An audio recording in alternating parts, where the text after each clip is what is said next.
ګران اوریدونکو سلام او ورځ مو بخیر.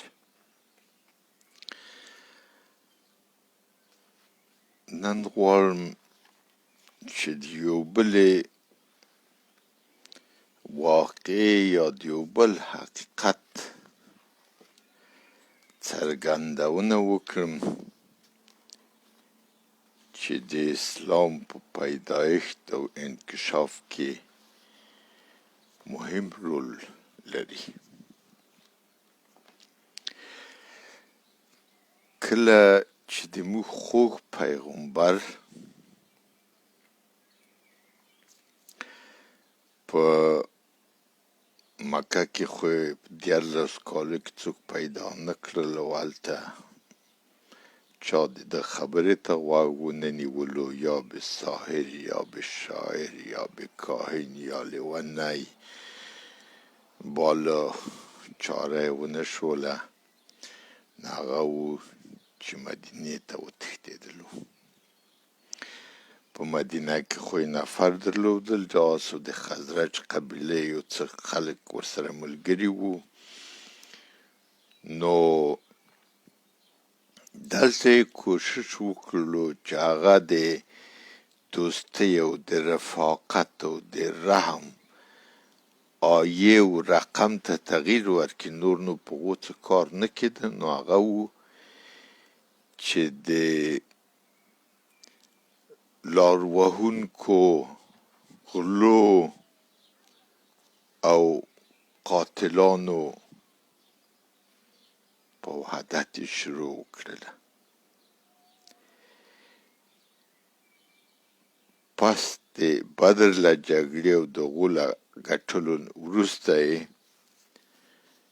جرأت هم زیات شولو. نو خپل د ځان دپاره یې یو د ترور ګروپ جوړ کړ چې عبدالله بن عدي او عبدالله بن انیس د هغو مشران وو. اوس راځم یو بل حقیقت ته چې په عربو کې خصوصا د مکې په شاوخوا کې داسې خلک وو چې مثلا خپله په دو کلیو کې لارې وهلې، خپله کورو یا قبیله کې غلاوې کولې، بد کارونه یې کول. او یا داسې کسان وو چې د قریشو د نارینه وو د جمانه د تورو میندو سره پیدا شوي وو چې هغه نو داسې په اصطلاح رنګ یې داسې خالص عربو ته نه و ورته. نو هغه چا په د خپلو قبیلو کې نه پرېښودل. لنډه دا چې دغه جنایتکاران او دا خلک چې جرمونه یې کړي وو او یا د دغو مینځو نه پیدا شوي وو چې چاته یې پلار نه و معلوم او پلارونه یې هغه نه قبلول، نو دا خلک بیا د دغو خپلو کلیو او قبیلو نه وشړل.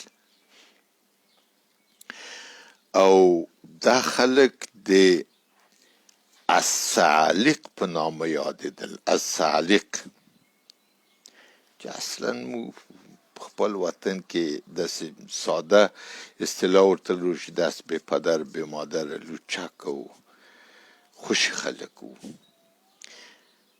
نو دا به بیا په بازارو یا په کوم ځای کې چې ډېر خلک به ټولېدل، لکه موږ په ګنج او په بازار او په میله او په دو ځای کې به بیا د قبیلو مشران راغلل او اعلان به وکړ. دا خلک به په نامه یاد کړل چې دا خلک د موږ په قبیله اړه نه لري. که چیرې چا مړه کړل موږ پور نه ځنې غواړو، او که دوی څوک مړ کړ د هغو پور نه ورکوو. دا په موږ پورې اړه نه لري. ځکه په هغو وخت کې خو دغسې وو چې یو څوک به چا مړ کړ د هغو یا پور وه یا به یو انسان دغو په مقابل کې وژلو یا به پیسې ورکولې. خو اوس هم په پښتنو کې دا رواج دی. نو اوس دا خلک چې وو دا الصعالق دو ځانونه داسې هغه کړل، دا حقیقت په یو هغه کې م راغلی دی په تاج العروس د الزبیدي په کتاب کې هم دا تشریح کړی دی. نو دغه الصالح چې و ځانونه یې خونوتنا خو نه کېدل، بیا هغه و چې سره یو ځای شول، ګروپونه یې جوړ کړل د خپلو ځانو دپاره چې ګروپونه یې جوړ کړل. مکې ته نږدې په یو غره کې چې تهامه یې نوم و، دلته د دوی ځای و، قرار یې و، هلته چا کار نه پې درلود، هملته اوسېدل. نو د دې خلکو کسب غلا وه، د قتل و، چې مثلا چا پیسې ورکړي چې فلانی سړی ورته مړ کړي، ما دښمن دی، هغه به واژه، د کاروانونو وهل وو. خو د هر څه فحش او ناروا کارونه چې وو یا د بد اخلاقۍ کارونه چې وو دغه یې کول. او د دوی نه خلک ډېر بیرېدل، ځکه چې په ګروپ په راتلل، داسې هغه نه وو یوازې یو نفر دوه نفر نه راتلل، او خپل قوانین یې درلودل، لکه د مافیا چې مثلا څوک په د دو ګروپ ووته، د هغو لاس او پښې ورقطع کول، چې یا مثلا بل شی به یې وکړل، هغو ته یې بېلې جزاوې درلودې، خو داسې هغه قوانین یې ځان دپاره وضع کړي وو. نو د دې خلکو نه بعضو قبیلو د جنګونو په وخت کې د پیسو په مقابل کې استفاده کوله، دوی به استخدامول چې بله قبیله پې باندې ماته کړي. نو داسې ویل کېږي چې د موږ د خواږه نبي هغه څلورم جد یې چې قصی ابن کلاب نومېده، د دغو الصالح خلکو سره یې هغه درلودله، داسې اتحاد یې درلوده، ځکه چې د دښمنان څوک درلودل، نو بیا دا یې خپله تنها وه یا لږ خلک یې درلودل، نو دوی سره ارتباط درلوده او تماس به ورسره ټینګاوه، او کله چې په کار شول بیا به یې وینې هغه کومک ځینې غوښته. علاوه په دې باندې عبدالمطلب د موږ د خواږه نبي نیکه هم د دغو خلکو سره نږدې ارتباط درلود.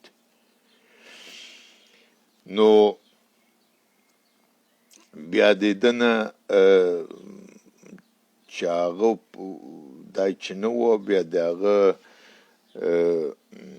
د دغه عبدالمطلب ته حمایت او ساتنې لاندې به دغه ګروپونه د مکې ښار ته هم اجازه یې درلوده چې راشي. نو په خپله خو داسې چا اجازه نه ورکوله، خو د ده حمایت لاندې راتلل. او د محمد یو واکا وه چې از زبیر نومېدله، هغو هم د دغو خلکو سره ارتباط درلود. یوازینی سړی چې دغو بد ځینې راتلل او دغو په نسب باندې دا منفوره ګروپ و، هغه ابوطالب و. هغو نه ارتباط ورسره درلوده، نه یې را پرېښودل، نه رفت آمد ورسره کاوه. ښه، موږ تاسو ویلي چې ابوطالب یو ډېر ښه شیخ و، پیسې نه درلودې، لکن نوم یې درلوده، اخلاق یې درلودل، او دا خبرې وې. نو د موږ خوږ نبي چې کله مدینې ته راغی، یو خو یې خپل ترور و چې مخکې یې تشکیل کړی و او خلک یې وژل،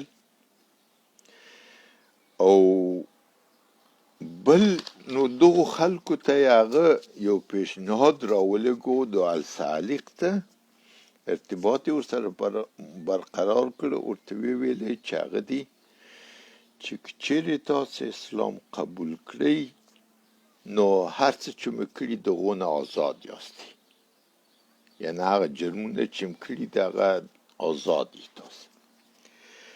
دوهم، تاسو د خپلو قبیلو او کورو نه شړل شوي یئ او هلته ژوند نشئ کړی، چې موږ ته راشئ، نو دا به داسې شي لکه تاسو کور و قبیله، خلک به وي، ژوند به وي، او تاسو به مابداره خلک دلته قبول شئ، شړلي او رټلي به نه وئ.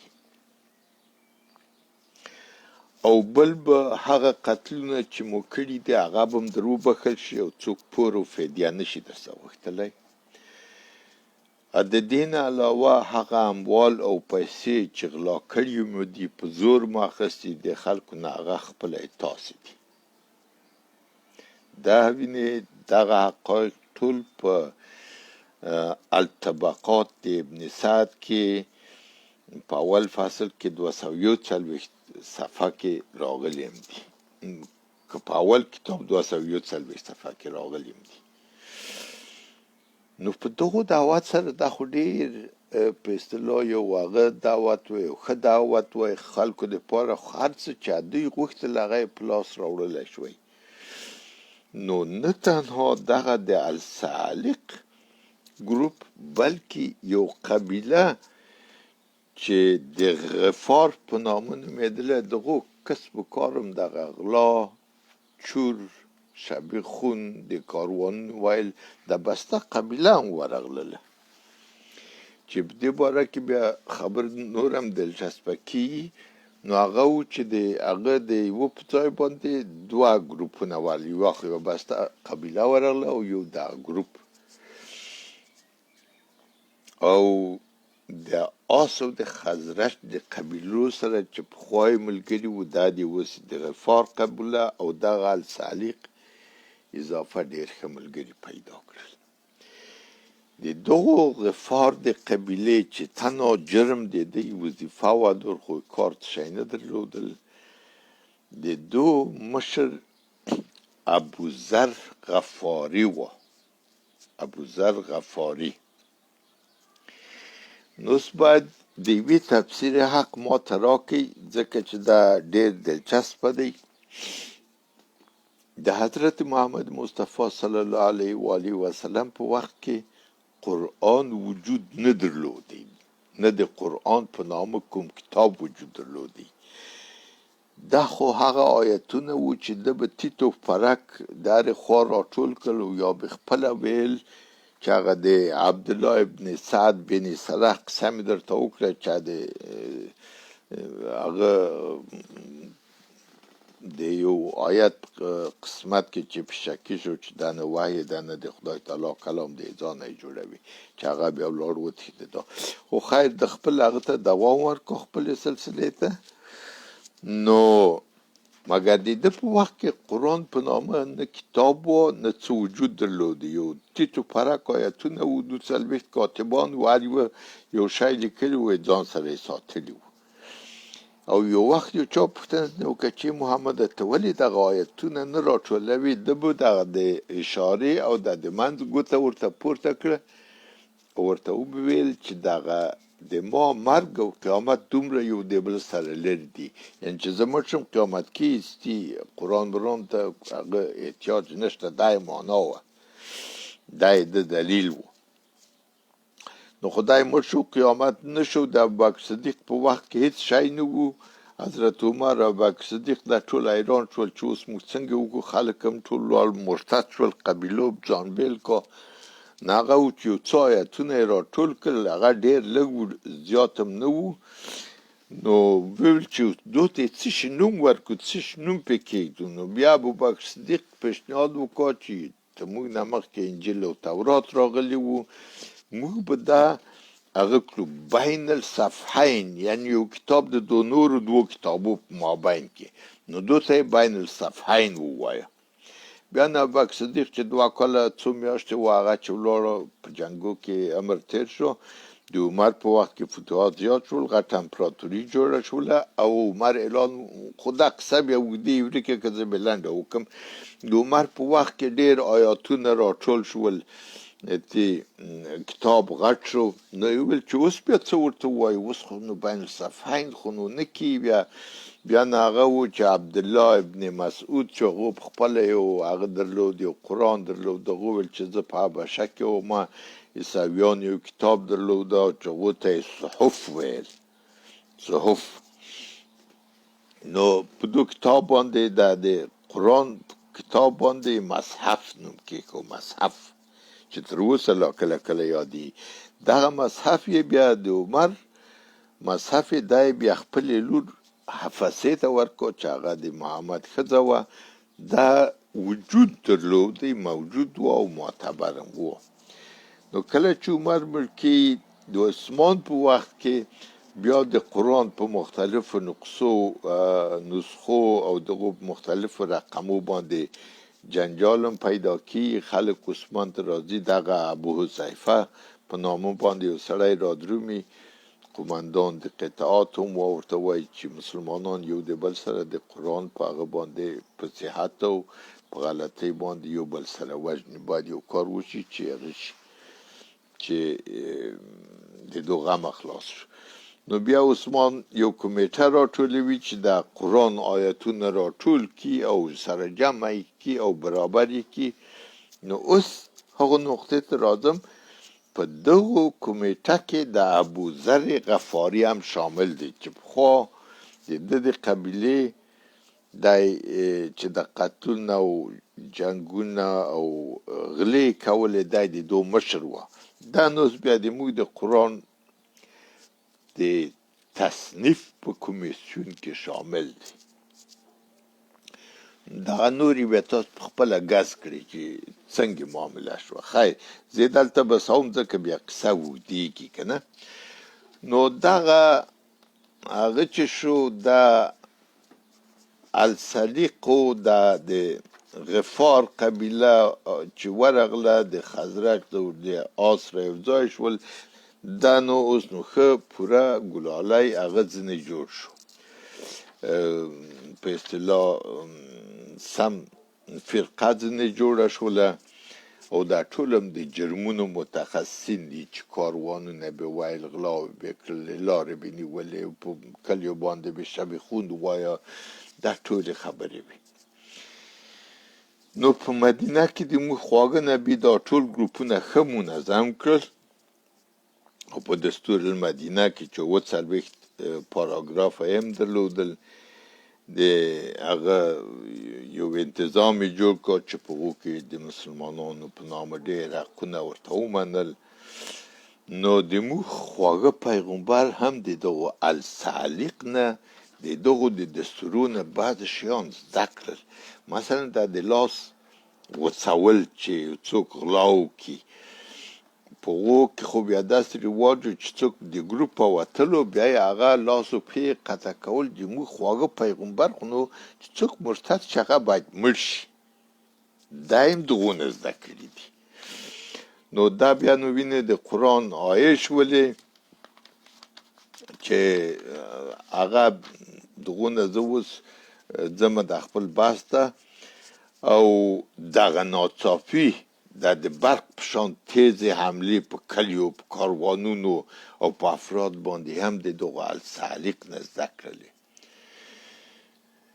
نو په دغو السلیق کې په دغو جنایتي ګروپ کې داسې رواج و چې چیرې به د کاروان یا کلی یا افراد مقصد داسې مال او پیسې چې به ووهلې په لاس به راوړلې، بیا څلورمه برخه د دوی د مشر وه. په اسلام کې بیا داسې شوله چې بیا په اسلام کې چې دغه هغه کلی کاروان یا داسې څوک وي، بیا د موږ پیغمبر بیا ډېر سخاوتمند و، هغه بیا پنځمه برخه غوښته. دا خو دا هم د السلیق نه زده کړې وه، مګر نه تنها د پنځمه برخه غوښته بلکې دا د قرآن آیت یې هم کړ چې صورت انفال 41 آیت په دې باره کې راغلی دی، دغونه یې جوړ کړلو. او دا آیت داسې وایي، زه پښتو ترجمه درته وایم. انفال سوره 41 آیت چې دا د دغو السلیق د مقررات نه راغلی. او تاسو ته د معلومه وي چې د ولجې په قوس کې غنیمت څه مال چې تاسو په لاس راوړی دی، د هغو پنځمه برخه د الله، د هغه د پیغمبر، د خپلو خپلوانو، د یتیمانو، د مسکینانو او د مسافرانو لپاره ده. خیر خو دا نور یې خو حساب کړي، د الله برخه هم دی په خپله. نو الله په ښځه څه شی کوي چې الله یو ښځه په غنیمت په غونو دی څه شی کوي، خو هغه هم د اخیسته. که تاسې پر الله د آیت ترجمه نوره که تاسو پر الله او پر هغه شی ایمان راوړی وي چې د فیصلې په ورځ یعنې د دواړو لښکرو د مخامخ کېدو په ورځ موږ خپل بنده نازل کړی و نو دا برخه په خوښۍ سره ادا کړئ الله په هر څه قادر دی معنا ده چې دغو السالق دا څلورمه برخه یې په پنځمه واړوله او هغه د موږ خواږه نبي ځان ته اخیسته بیا نو یو دوه مسکینان او یتیمان و څوک یې پسې اضافه کړ په هغو باندې د آیت ښایسته شوی دی نو پس له دغه وخت نه بیا د محمد د موږ د خواږه نبي سیاسي مشرتوب شروع شو ځکه اوس خو نفر و او هغه ټول ډېر مجرب جنایتکاران وو په جنګ او په دو باندې هغه نه وو کله چې دغه د موږ خواږه نبي د قدرت اخیستلو وخت شروع شو نو دلته د نورو قبیلو عربو هم د ځان سره فکر کاوه چې خو مقاومت دغو په مقابل کې مشکل دی او یا به مړه کېږو یا به د مابین نه ځو دغونه نو بعضو بیا فکر وکړ چې ښه ده چې ورسره یو ځای شو چې ښه مثال یې د خالد ابن ولید دی چې دا هم ډېر مشهور غل کاروانزن او ډېر بېرحمه قاتل و نو د دو د پلار دښمني د محمد سره داسې زیاته وه چې مشهوره وه هغه بیا چې خالد بن ولید چورت ووایه چې نو څه اوس ځان هغه په جنجال ککروي راغی مسلمان شو چې مسلمان شو حضرت محمد مصطفی هغه د الله توره وبلله سیف الله یې وباله چې د خدای توره ده او د اسلام د لښکرو مشرتوب یې ده ته ورکړلو نو خالد ابن ولید چې ماغه د پخواني وخت اخلاق یې درلودي چې مرګ او قتال او چور او هغو دو ته نه کتل چې دا مسلمان دی که نه دی خو مقصد خپل د زړه کار نه کړل یو مثال یې په دو تاریخ کې هم راوړی دی چې د یوې قریې سره شخصي بدي وه هغه قریه مسلمانه شوې هم وه لکن حمله یې پې باندې وکړه هغه یې چور کړل کورونه یې خراب کړل ښځې و هلکان یې بوتلل غلامان یې کړ په هغوی هم جنسي تعرض وکړو برباد یې کړ کله چې د موږ خواږه نبي ته اول راغی هغه وویل چې خدای شاهد دی چې ما دغه امر نه و ورکړی ځکه د خالد بن ولید نه دی ډارېده نو مګر جزا مزا یې ورنه کړی شوی که بل چا یو ډوډۍ غله کړې وای د هغوی لاس پرې پرې کول دو بسته قوم غرق کړو قبیله یې غرق کړه هېڅ یې ورته ونه ویل کراره کراري وه هېڅ خبره نه وه نو دغه رقم د انکشاف چې له کومې خوا راغی دا ګروپونه څوک وو څه رقم وو بیا خو نو غذاوې شوې جزاوې شوې خبرې شوې نو بیا به خیر و په نورو کیسو کې بیان درته وکړم ژوند او ورځ مو په خیر